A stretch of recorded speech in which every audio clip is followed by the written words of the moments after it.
Hey guys, welcome back to World Mechanics. Our mission here at the garage, guys, is to save you as much money as we can. That's why we make these absolutely free videos. Let's go ahead and start on it now.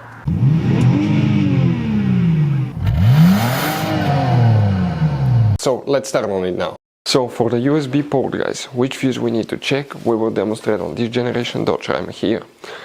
We need to go ahead and open the hood. Once you guys open the hood, here on the driver's side, okay, you see that's your car battery. In front of it you have that fuse box.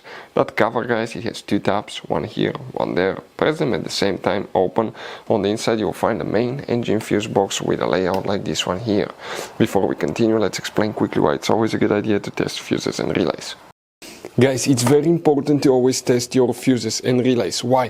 Sometimes you may think you have a good fuse, guys. It's hard to tell. Look at those fuses, right? And sometimes, okay, you pull the fuse. Okay, I'm going to get the fuse pulled and I'm going to remove one fuse.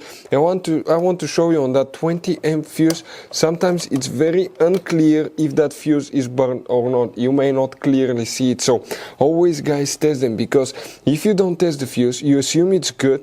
You end up spending money, time and diagnostics for problems that do not exist, guys. So you can just waste your money and time. Always test your fuses, always test relays. We will put links in the description of the video below where you can find, guys, a video for testing a fuse and testing a relay that will explain everything that you need to do. If you guys need to buy any parts, tools for your Dodge Ram, fuses, relays at a really good price, quick shipping, that way you do not waste money and time, we're going to put a link in the description of the video below for your convenience. Please check it out. For the USB port, guys, one fuse will need to be checked. Now, make sure you stay until the end. We want to give you one quick advice so we don't end up being stuck in the middle of nowhere like it happened to us. Here, guys, if you come in that row of fuses, the USB port fuse is known as fuse number 65, and we're talking about this 10 amp fuse that you need to check right here. That's the fuse that you need to check for the USB port.